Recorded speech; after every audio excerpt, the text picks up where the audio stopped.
Alors, dernière séquence donc, de la journée RCP 22, donc des rencontres chercheurs professionnels du PPR. C'est Bordeaux qui prend la main sur cette session. Et donc, on accueille sur l'estrade Natacha Elia de la Chambre d'agriculture de la Gironde. Bonjour. Et Yann Reynaud de la région Nouvelle-Aquitaine qui vont nous parler du projet VitiRêve, un projet piloté par la région Aquitaine qui s'appelle les laboratoires d'innovation territoriale pour engager la transition.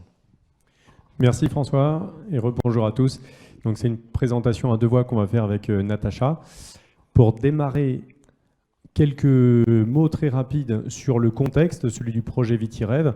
Les laboratoires d'innovation territoriale sont une partie, un axe très important de VitiRêve.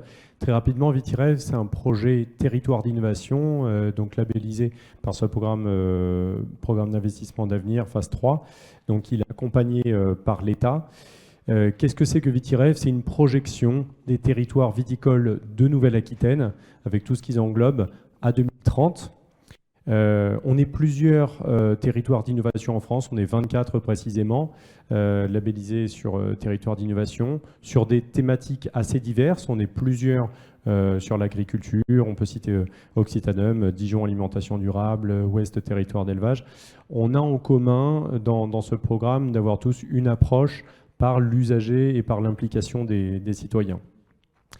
Les laboratoires d'innovation territoriale au sein de VitiRêve, pour nous, ça va avoir un rôle de mise en musique des grandes thématiques transversales de VitiRêve, à savoir les nouvelles solutions agroécologiques qu'on va identifier, les enjeux de transformation numérique, la transformation des métiers, l'attractivité des territoires, et puis les enjeux de recherche. Dans VitiRêve, tout vient se mettre en musique sur nos 14 laboratoires d'innovation territoriale. Alors, je vais prendre la suite. Bonjour à tous. Donc, je suis Natacha Elia. Je travaille à la Chambre d'agriculture de la Gironde et je manage une équipe d'animateurs de collectifs de changement de pratique. Donc, historiquement, les réseaux défis, les groupes 30 000, les GI2E et plus récemment, une communauté ouverte et innovante qui est animée par une ancienne ingénieure réseau défi. Justement, on parlait des transferts tout à l'heure, que sont les CAP Bio. Donc ça c'est pour le contexte. Vous avez à l'image le concept des Living Labs que je vous laisserai découvrir. Juste en intro, vous parlez de l'angle que j'ai choisi pour vous parler des 14 laboratoires d'innovation territoriale. Forcément, il y aura aussi de la frustration puisque je ne dirai pas tout, moi non plus. L'angle choisi, c'est d'explorer les interactions entre les chercheurs et les professionnels et de regarder ces interactions possibles à la lueur de nos travaux au sein de l'archipel et des objectifs qu'on poursuit. Et puis le parti pris, c'est d'essayer de filer une métaphore et de choisir un champ lexical qui va nous servir de fil conducteur et de passer à travers 5 vues différentes, 5 grilles de lecture, une partie de nos réalisations et une partie de la diversité et de la richesse de ces 14 laboratoires d'innovation territoriale. Donc vous les voyez représentés sur la cartographie. Ça représente le premier filtre que je vous propose, c'est une grille de lecture verticale où on utilise de la cartographie. La cartographie qui est ici présentée avec différentes couleurs qui représentent la diversité de la nature des porteurs des projets, puisqu'on est parti de l'émergence de projets de territoire et pas de projets de recherche en tant que tel, mais bien des projets de territoire. Donc en vert foncé, des structures plutôt en lien avec la recherche et l'expérimentation. En vert clair, des structures plus classiques de syndicats ou de représentation viticole. En rouge, des organismes de l'interprofession. Et puis en orange, des collectivités territoriales, puisque c'est le cas avec notre plus petit lit en orange au milieu de la commune de Saint-Christophe-des-Barnes, par exemple.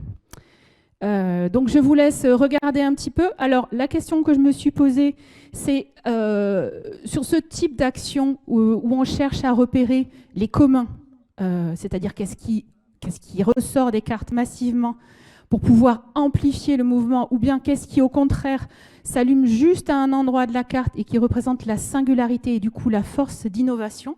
C'est ce qu'on s'attache à faire un petit peu émerger en posant des filtres et en ne racontant qu'une partie de l'histoire. Donc à ce niveau-là, quelle peut être l'interaction avec le monde des chercheurs?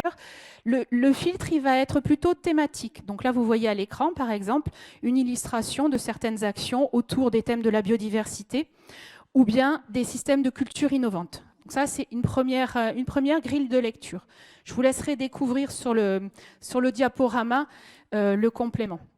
Ça, c'est une autre illustration dont je vous laisserai prendre connaissance aussi. Je vais passer avec la deuxième grille de lecture, qui est une grille de lecture horizontale, où là, vous voyez un autre type d'outil, un autre type d'action qu'on mène au sein de l'archipel, c'est d'accompagner l'élite à construire leur récit, à dessiner leur trajectoire. L'objectif, c'est de dessiner la trajectoire de transformation et d'en mesurer les impacts. Et là, on va retrouver à la fois des interactions collectives, mais aussi des actions plus individuelles et concrètes et des réalisations de terrain. Et on invite de la même manière chaque LIT à marquer sur le chemin la transformation la transformation. Donc, sur cette grille-là, même question, quelles peuvent être les interactions avec les chercheurs et les professionnels? Là, le filtre, il est plutôt de nature méthodologique. Donc tout ce qui va relever de spécialistes, de schémas décisionnels ou bien de l'intelligence collective. Et donc on pense notamment à tous les spécialistes en SHS. Là, vous avez l'équivalent, puisqu'on s'applique à nous-mêmes les mêmes règles de démarche de laboratoire vivant. Ça, c'est le schéma construit par l'archipel pour la cellule. Troisième grille de lecture, là, on est plutôt en mode déchiffrage.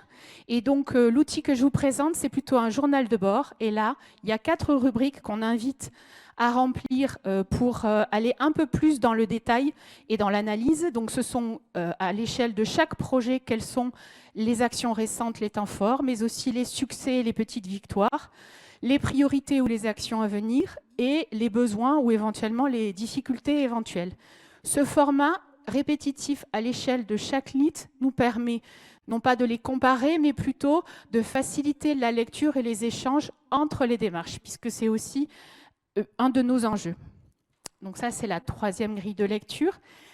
Donc juste, oui, pardon, pour revenir à cette troisième grille de lecture, là, si on se pose la question de quelle peut être la contribution des chercheurs dans ce type d'activité-là, on va plutôt adopter un filtre analytique, où on cherche un peu à dépioter. Donc là, on pense aux économistes, aux sociologues.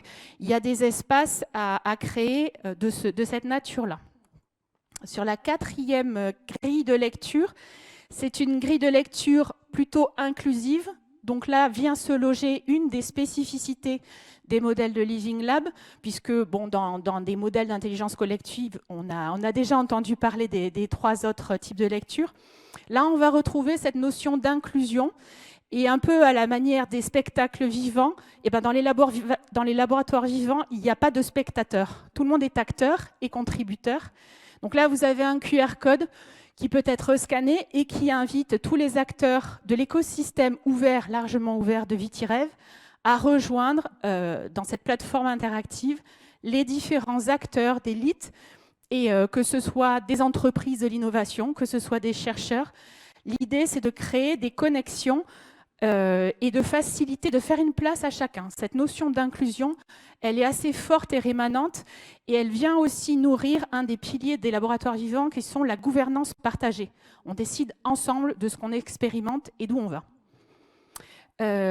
Pareil, dans cette perspective-là, quelle peut être la place des chercheurs? La place d'une partie prenante comme toutes les autres parties prenantes.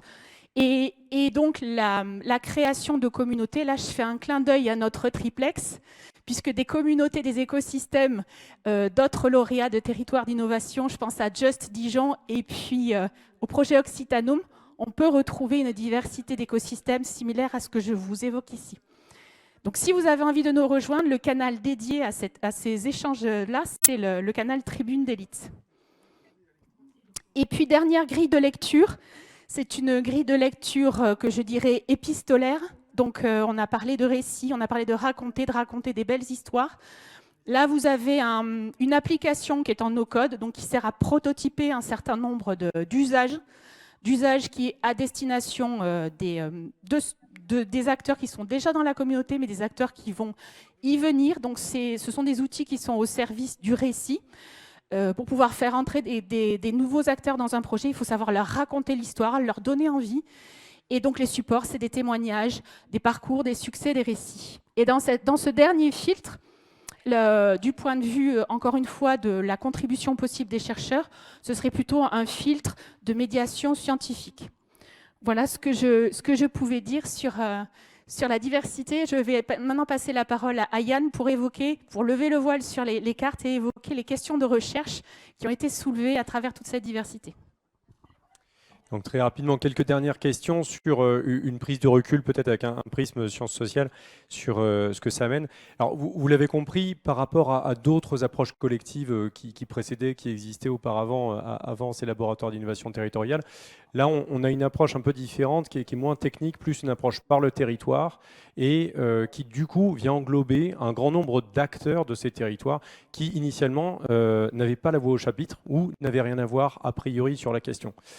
Qu'est-ce qu'on a constaté en proposant cette méthode, en allant chercher ces méthodologies Living Lab à T0? C'est que déjà au niveau de l'écosystème des laboratoires, il a fallu définir qui on était. Donc ça s'est passé notamment par l'élaboration d'une charte. Et ce qu'on a constaté, étant donné qu'on avait peu d'antécédents sur les bonnes méthodes, on a laissé les territoires nous proposer différents formats. Et on a constaté initialement une grande hétérogénéité de formats en fonction de taille des territoires et d'instructeurs de ces laboratoires d'innovation territoriale qui pouvaient se trouver à l'intérieur ou à l'extérieur de ces territoires.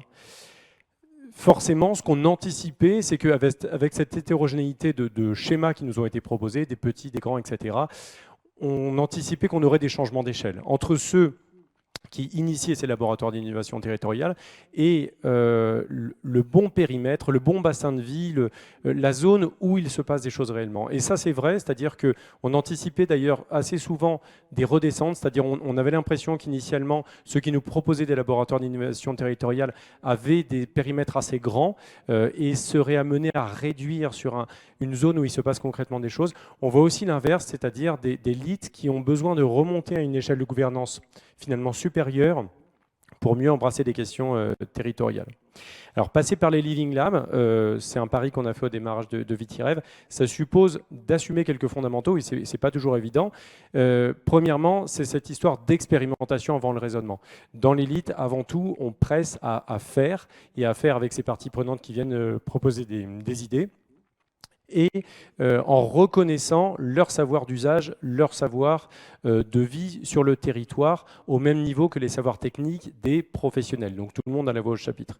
Et dernier point, eh bien, dans un Living Lab, on cède du pouvoir. On est là pour passer le bâton, passer le relais. Et ça, c'est pas tous les jours facile à assumer. Alors qu'est-ce qu'on constate déjà? Mais ça, c'est encore à construire. Hein. On se donne rendez-vous dans 10 ans. Déjà, qu'est-ce que ça permet, ces approches? En un, je dirais, décloisonner. C'est-à-dire que c'est clair qu'on va, sur un territoire, incarner des problématiques. Tout ce qu'on a entendu, par exemple, ce matin, bon, pas forcément tout sur un même lead, mais c'est des choses qui deviennent concrètes sur un territoire donné et avec des parties prenantes diverses. Le deuxième point, sans doute, c'est dépassionner. C'est-à-dire qu'on peut avoir des grandes idées sur les pesticides, sur l'opposition, citoyens, riverains, etc. Sur un territoire, c'est très différent. Et ça, c'est du verbatim de viticulteurs engagés dans l'élite. Sur un territoire, on sait à qui on parle.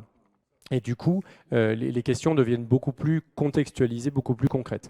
En revanche, ça pose la question derrière de la transmission des solutions qui pourront avoir été trouvées sur un territoire, adaptées à un territoire. Est-ce qu'elles sont généralisables? Et le troisième point, c'est la création de compétences. Avec l'élite, on crée vraiment des compétences localisées sur des territoires et on pressent même que ça va servir dans le modèle économique d'élite, c'est-à-dire que ces compétences qui vont être créées avec ces animateurs, facilitateurs de l'élite vont sans doute pouvoir donner ces compétences aussi dans d'autres contextes pour les territoires et faire vivre ainsi le modèle économique d'élite. Alors, du point de vue des collectivités, qu'est-ce que ça amène? Alors, je peux en parler parce que je travaille pour la région Nouvelle-Aquitaine. C'est un ovni assez complexe qui arrive en transversal par rapport à plein de dispositifs existants. Et clairement, on fait rentrer des ronds dans des carrés.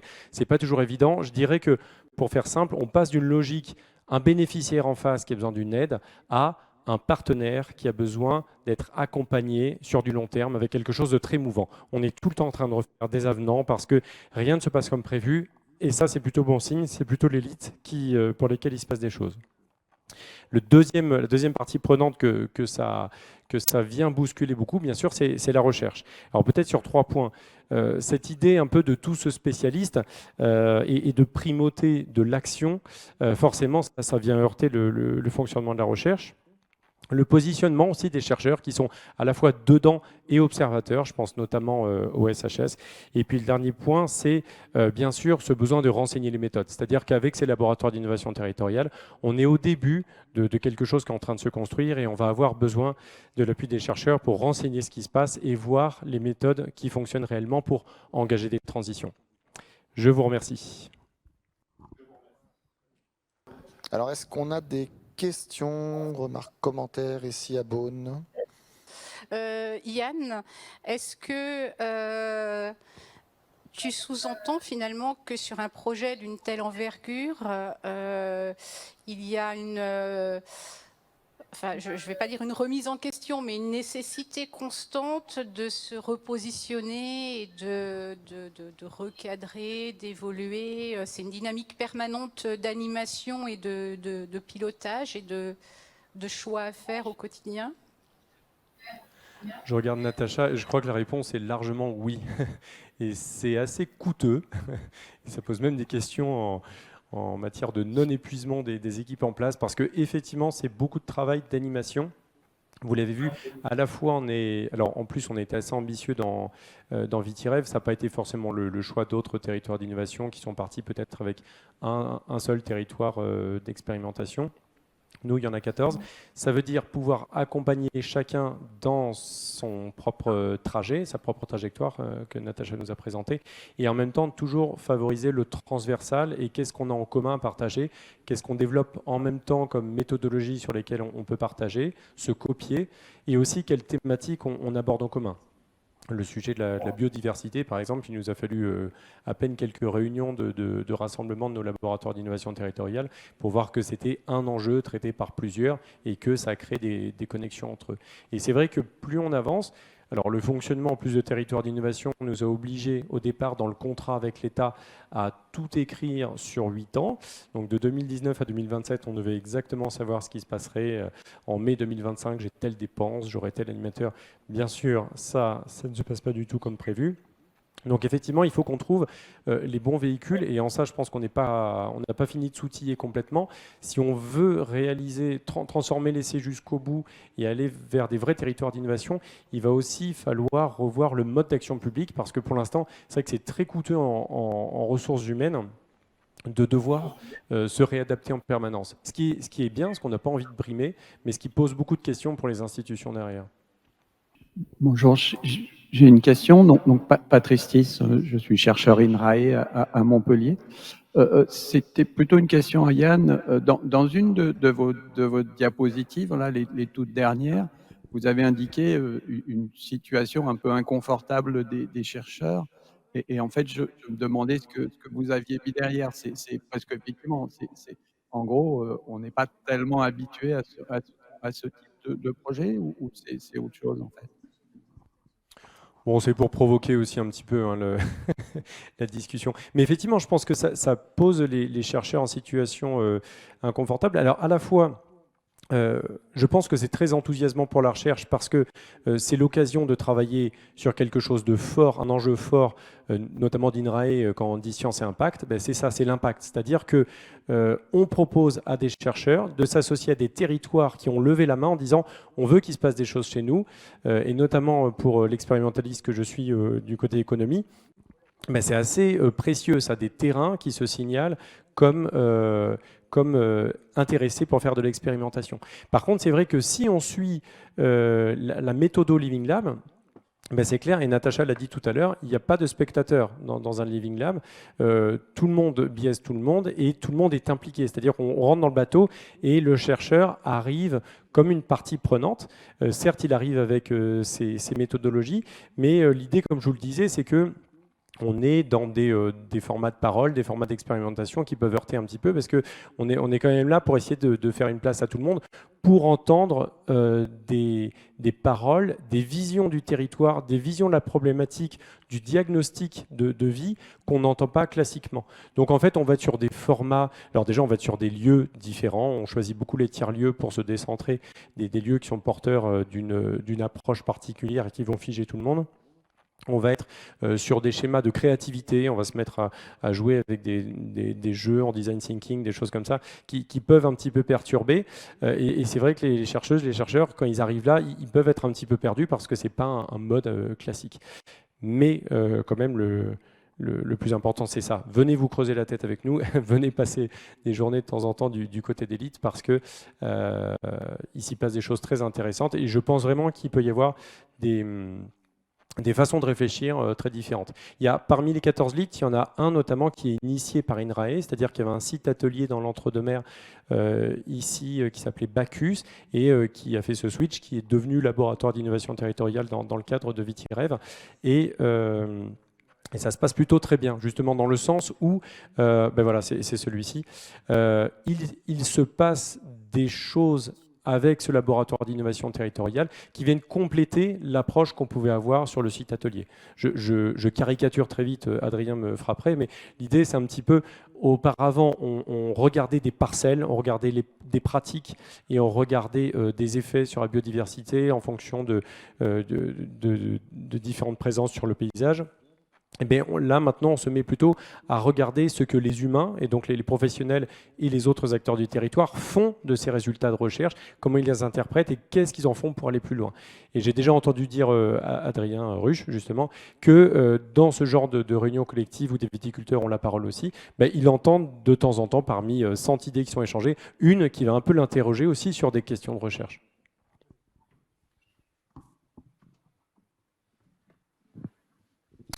Merci Yann. Est-ce qu'on prend des questions à Bordeaux? Peut-être, s'il y en a. Bon, ça n'a pas l'air d'être le cas. Ok. Beaune, est-ce que vous avez depuis... Moi j'ai une question subsidiaire. Où est-ce qu'on peut bénéficier de vos retours? Vous avez montré un QR code rapidement. Est-ce que, enfin c'est plutôt, je reformule ma question. Est-ce qu'on pourra être destinataire, notamment en Bourgogne, de toute votre expérience de manière privilégiée? Alors oui, les échanges avec... qui parle. Oui, les échanges avec la Bourgogne sont en effet privilégiés et à plus d'un titre. Puisque je parlais tout à l'heure de communautés en dehors de l'animation de l'archipel, on a parlé donc d'un côté de Just Dijon ou bien d'Occitanum. Il y a d'autres communautés avec lesquelles on interagit sur ces démarches de Living Lab. C'est notamment la communauté des anciens élèves de la formation d'animation des Living Lab à Lille, par laquelle on est plusieurs au sein du projet VitiRêve à être passés, Yann et moi notamment, mais pas seulement. Certains animateurs de Lille l'ont aussi fait et il se trouve que dans la promo qui arrive, il me semble qu'il y a une bourguignonne et on est en contact régulier et privilégié au sein de la communauté Lila, qui est la communauté des anciens de Lille. Et donc les contacts et les échanges sont permanents puisque cette communauté se réunit tous les mois pour continuer les apprentissages et échanger les partages d'expériences. Bonjour, merci beaucoup. Moi, j'avais une question parce que vous disiez tout à l'heure que le but, c'était aussi l'adoption et l'attractivité et que votre approche était de faire intervenir, mais en tout cas de partir de l'usager. Est-ce que dans le cadre justement des LIT ou des Living Lab, il y a aussi des parties prenantes côté usagers finaux, typiquement sur l'aspect territorial, voilà, les voisins, entre guillemets, qui pourraient être sensibilisés et pourraient vouloir être impliqués dès le départ dans ce type d'initiative? Oui, c'est un peu le but du jeu. Alors, selon la nature des porteurs de projets, vous avez vu qu'elles étaient très différentes et selon les projets eux-mêmes, les parties prenantes du territoire sont différentes. Il peut y avoir, par exemple, je pense aux maires et aux collectivités locales, dans le cas des 2 LIT portés par une collectivité locale, puisque Saint-Christophe-des-Bardes est une commune et le Grand Angoulême est une communauté de communes. Autrement, il y a le LIT Lisière urbaine qui travaille justement sur les zones de transition entre les vignes et la ville, où là, les parties prenantes composante première et très demandeuse, ce sont les maires qui attendent énormément d'outils d'innovation à cette zone de transition entre la vigne et la ville, notamment du point de vue réglementaire, mais pas seulement. Et puis, il y a aussi dans de nombreux LIT des interactions avec des écoles, avec des écoliers. Je pense notamment au LIT de Bergerac, où ils ont fabriqué un jeu autour de l'agroécologie, au LIT de Pinot, où il y a eu des ateliers de sensibilisation à la biodiversité et au rapport avec les abeilles, pareil, avec des écoles. Ça commence par là, et ensuite, certains autres LIT sont plus en phase d'écoute et d'émergence. Et avec le confinement, il y a des rencontres qui n'ont pas pu se tenir, qui ont été décalées dans le temps et qui sont en train de s'amorcer maintenant. Merci.